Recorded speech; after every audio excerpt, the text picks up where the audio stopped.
Hey there, welcome to our channel, where we bring you the cutest animal videos from around the world. Be sure to subscribe for more awesome videos. We have an extremely cute story that is going to teach all of us about when we do something wrong, the importance of apologizing, but also making amends.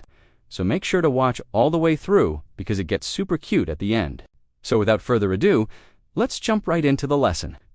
Once upon a time in a big oak tree, there was a family of raccoons. Mama and Papa Raccoon had 3 little kits, Rosie, Ricky, and Rudy. They were adorable little raccoons with soft fur and bushy tails, and they loved to play. Now Rosie was a very playful raccoon kit. She loved to run and climb and explore. One sunny afternoon, Rosie was scampering around the tree when she spotted a beautiful bird's nest high up in the branches. She had never seen anything like it before. It was made of twigs and leaves and was lined with soft feathers. As Rosie got closer, she noticed a little bird sitting in the nest. "Hello," chirped the bird. "My name is Robin. What's yours?" "I'm Rosie," she replied. "Can I see inside your nest?" Robin opened her mouth wide. "Of course," she said. "It's so cozy in here." Rosie looked around, and then she had an idea. She started to pretend that she was a little bear. She roared and pounced on the nest. "Gah!" cried Robin. The nest wobbled, and then it fell apart. All the twigs and leaves were scattered on the ground. "Oh no," said Rosie. "I'm so sorry, Robin. I didn't mean to break your nest." Robin was very upset. Her home was destroyed, and she felt scared and lonely.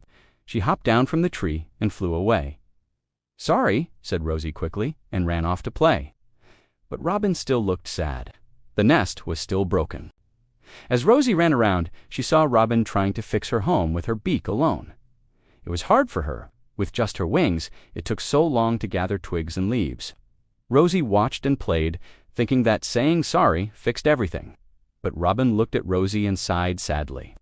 Then Rosie broke Sammy Squirrel's acorn collection. "Sorry," she said, but Sammy looked angry. "Your sorry means nothing. You broke my acorns, and now I have nothing to eat this winter." Rosie felt bad. She wanted to play with her friends, but now they were all mad at her. She went to find her grandmother. Grandma Raccoon was wise and had soft, gentle eyes. She knew how to help. When Rosie told her what happened, Grandma Raccoon nodded her head. "You know, Rosie, saying sorry is not just words. It's fixing what you broke and meaning it. Words alone can't heal a broken heart or a broken nest." Rosie was confused. She thought saying sorry was enough. "But that's what I did," she said. "I said sorry to Robin and Sammy, but they're still mad." "It's because you didn't fix your sorry," said Grandma Raccoon. "Let's go help your friends." Together, they went to see Robin. "Robin, I'm truly sorry about your nest. Let me fix it with you," said Rosie. Robin was surprised. She couldn't believe Rosie was actually going to help her. "Really?" she asked. "Yes," said Rosie. "I'm sorry I broke it. Now let's build it back even stronger." So they gathered twigs and leaves and built a beautiful new nest. Robin was so happy. She sang a little song to thank Rosie. And then they rebuilt Sammy's acorn pile. He was so happy, he gave each of them an acorn as a reward. From that day on, Rosie understood that saying sorry isn't just about saying the words. It's about fixing what you broke and meaning it. And that made her a better raccoon. The end. If you liked this video, don't forget to leave us a paw above and share it with your friends. We would really appreciate it. Thanks for watching. See you next time.